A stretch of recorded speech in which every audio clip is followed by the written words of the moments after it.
Hey everyone, and welcome to the channel for my first Elden Ring video. Starting off with a look at the first PvP build that I've been running after I cleared pretty much all of the PvE content and started really settling into my favorite part of these games, invasions, duels, and PvP with all kinds of builds and strategies. So far, Elden Ring's PvP seems like it really shows some promise, with a lot of interesting builds using some really creative combinations of weapon skills, magic, and fundamental mechanics to create some seriously fun builds.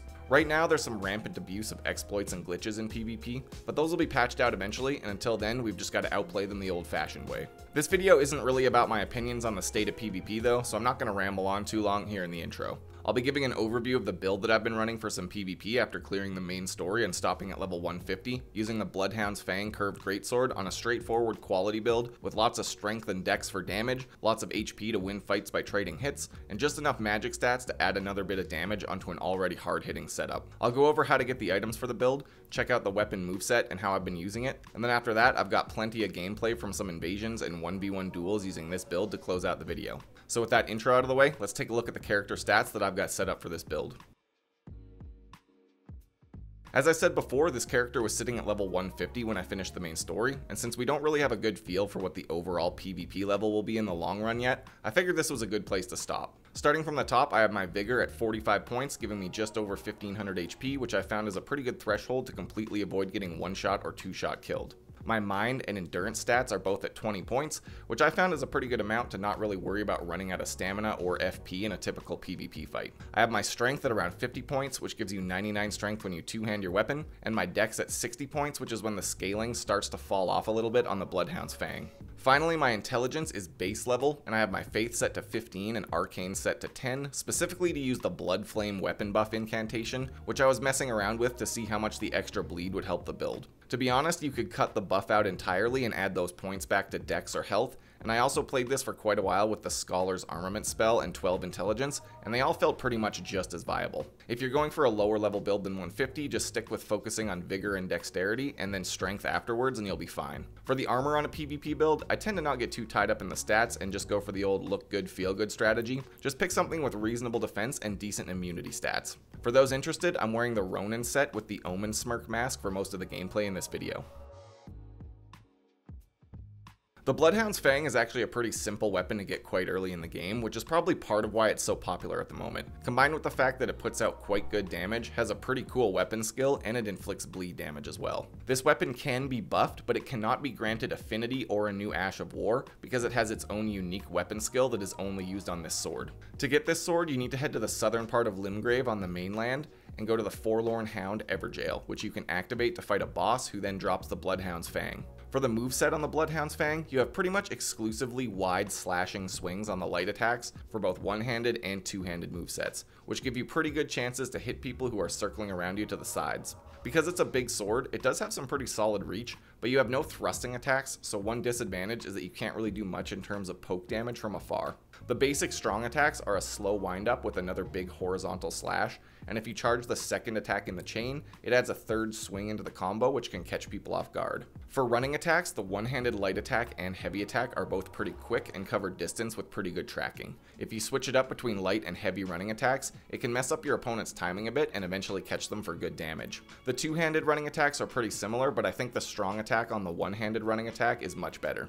The rolling attack on this is a quick spin with the horizontal slash that's pretty useful after you dodge away from your opponent, then you can do a quick 180 spin and slash at them. Both the light and heavy jump attacks hit quite hard, and the heavy generally knocks your opponent down, so I try and use these attacks to punish bad spell casts, heals, or weapon skill whiffs. Finally, the most unique thing about the Bloodhound's Fang is the weapon skill, which is quite stylish, hits like a freight train, and actually has some dodge frames in the animations, which means you can use it to dance around your opponent's attacks and counter for insane damage. The first part of the skill has a backwards flip with a wide slash that extends out in front of you. Then you can hit the strong attack button to launch yourself forward, go invisible, and slash upward. You can delay this second swing for a surprisingly long time, so if you practice with it, you can be really tricky with this skill and launch the second swing once they commit to coming back towards you. The first swing can also be turned a full 180 degrees, so you can sprint away, start the animation, and then turn on your opponent very quickly. Overall, once you get a feel for the Bloodhound's Fang, its speed, reach, and how to use the weapon skill, it really rewards good timing and movement in a fight. Just make sure that you vary up your attack patterns, because if all you do is spam the weapon skill over and over, or just fire off jumping attacks, you're going to be easy to read and put down by most good PvP players. Finally, the last part of the build I think is important is the talismans, though I'll fully admit the game is very new right now and I don't think anyone really knows what talismans are going to be top tier yet. For this build though, I actually opted for a fully defensive set of talismans so I could win a lot of fights by trading hits with my big weapon and surviving with just a little bit of HP left. I'm going to just briefly touch on each one and show you where to get them pretty quickly. First up is the Mottled Necklace +1. Meant to help resist against bleed and frostbite, which are very popular in PvP right now. This can be found in Nokron, pretty close to the Ancestor Wood Site of Grace.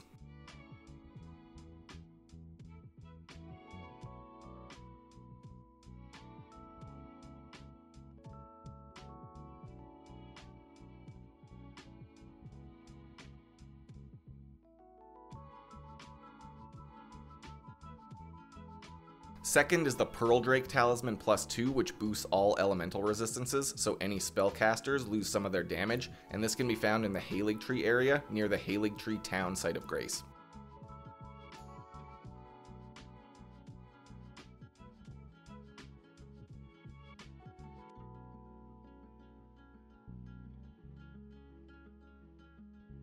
The third talisman here is the Dragon Crest Great Shield Talisman, which boosts physical defense by quite a bit to avoid getting one-shotted by big jump attacks. This is also in the Halig Tree area near the Drainage Channel Site of Grace.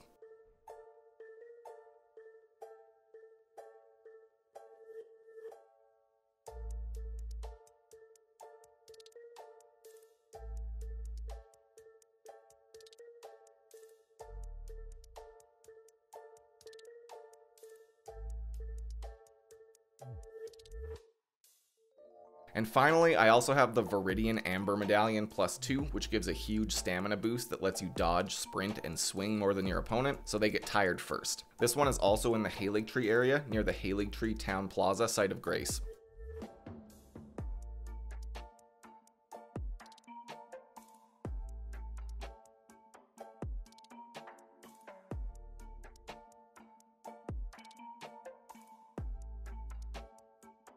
Alright, with that all out of the way, I think it's about time to just let some gameplay roll for the rest of this one.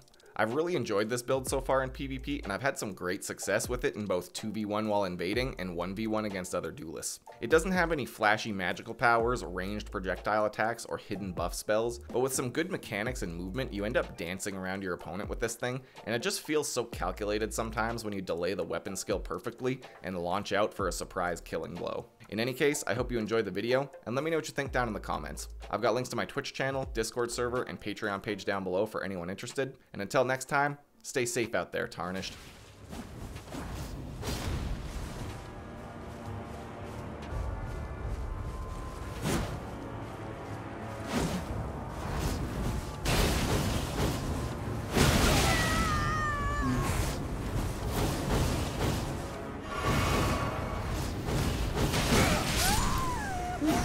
I poised through that combo and actually got him. Look at the Moonveil build. How original. Oh, I missed? Are you shitting me?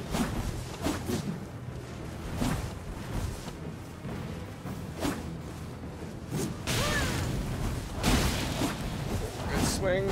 Better swing. Oh, the 2 shots though. Yo, Twitch viewer. Appreciate that Prime sub. Another dual daggers build, though. We walked right into that shit.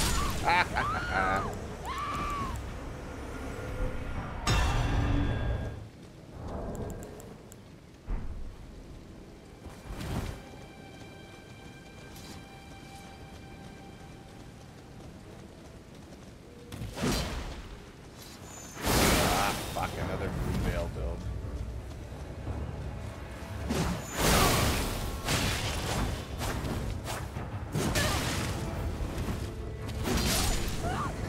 Caught him with the fucking jump attack, though.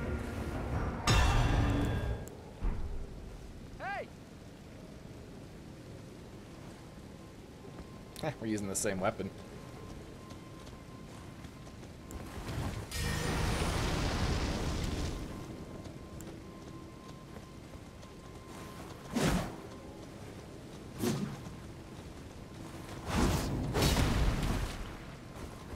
He's probably not going to fall for my weapon art because we're using the same weapon, so he gets it.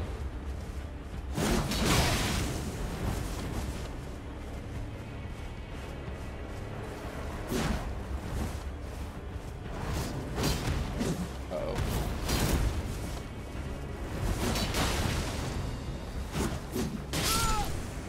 God, the backstep attacks in this one are so good and fast compared to the other games. I'm actually loving it. Different one. So this is one of the fucking cheese builds, is this thing right here. It's like, if you get hit by the first part of this combo, there's nothing you can do about it. You just stand there and you die, and it is really fucking depressing.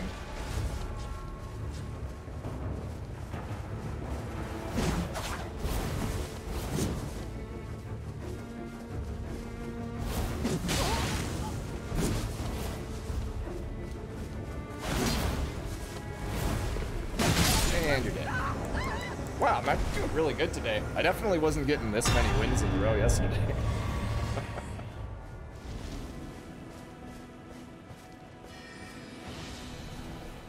I haven't seen that spell. Oh, that's the one that has the second cast from the back. I'm pretty sure this is another Moonveil Katana build. Shit.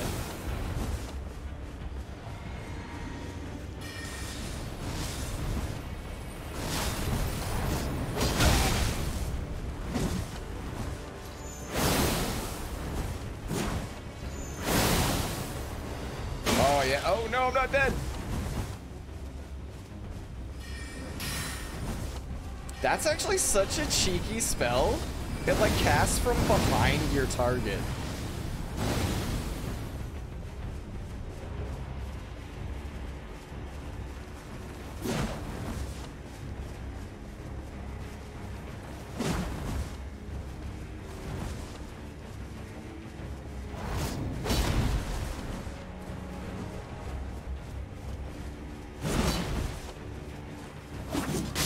Oh boy, that was like frame perfect dodging that katana swing.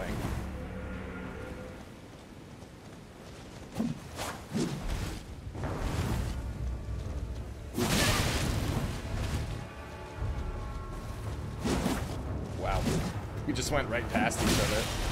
Damn.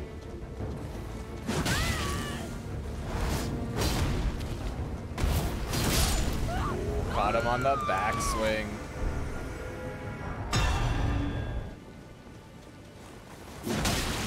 God, people are so fucking greedy for that first swing. Oh, runs away and heals.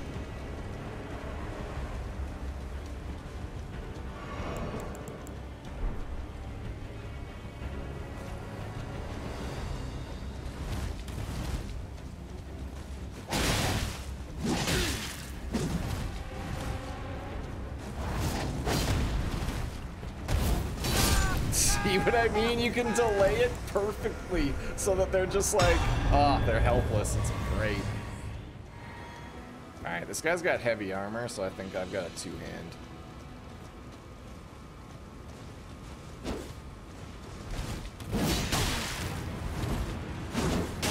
Oh boy. And strong attack. And weapon armor. And you're dead.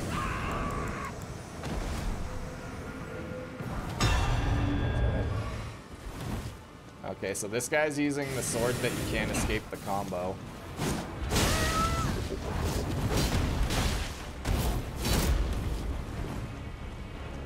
So when he jumps up into the air... Oh no, he's using the bleed katana actually. Oh, you're dead though.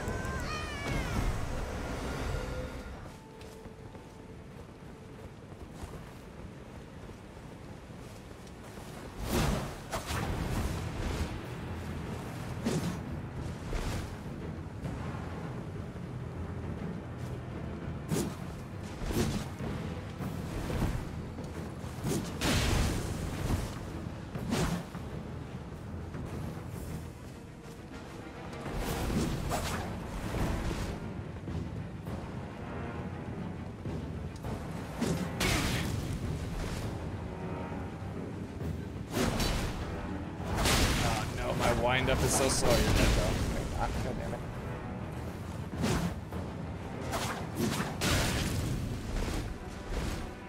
This is what I need a secondary weapon for. Oh, I got him while he was weapon swapping. It's like, yeah. That's like, was most of the hype behind this game too, was that it was a collaboration between old George R.R. and Miyazaki.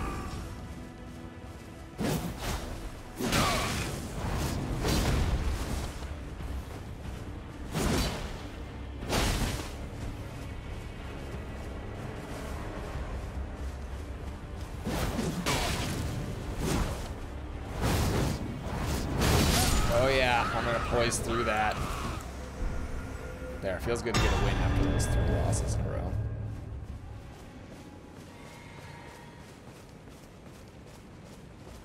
No, actually I misread the situation. How did my shot not connect? You done, son? You done, son? Wild-mannered Pate. I'm level 150.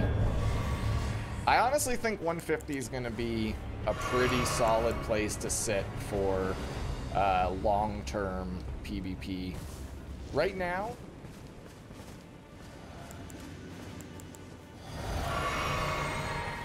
also, I personally think that they need to make that flask thing, that shield, not work in PvP.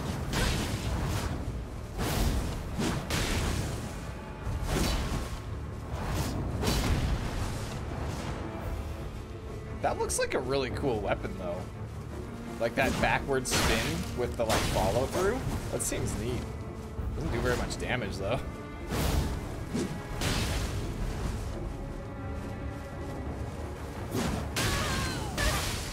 Oh, my bleed hit off from the blood flame. Ow, ow. What? That missed?